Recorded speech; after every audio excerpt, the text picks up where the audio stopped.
ഈ താമര ഉണ്ടാകുന്നത് ചെളിയിൽ നിന്നാണല്ലോ, അതിൻ്റെ ഒരു പ്രശ്നമുണ്ട്.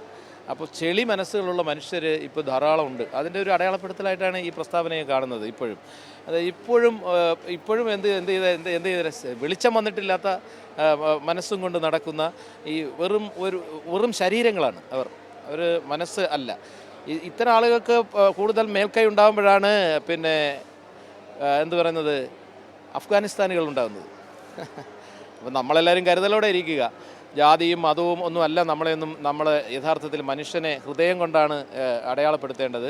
സ്നേഹവും സാഹോദര്യവുമാണ് നമ്മളെ തിരിച്ചറിയാനുള്ള അടയാളങ്ങൾ. അല്ലാതെ ഉന്നത കുലവും നീച കുലവും മതവും ജാതിയും നമ്പൂതിരിയും നമ്പൂതിരിയായി ജനിക്കാൻ കഴിയുന്നതിൽ ഭാഗ്യമുണ്ടാവുകയൊക്കെ ചെയ്യുന്ന അസംസ്കൃതവും അപരിഷ്കൃതവുമായിട്ടുള്ള ജനങ്ങൾക്ക്, മനുഷ്യർക്ക് കൂടുതൽ മേൽക്കൈ കിട്ടുന്ന സാഹചര്യം ഒരു പക്ഷേ നമ്മൾ മലയാളികളെങ്കിലും അതിനെ തടയുവാനുള്ള ശേഷിയുള്ള സമൂഹമാണ്, ആരോഗ്യമുള്ള സമൂഹമാണ് നമ്മൾ.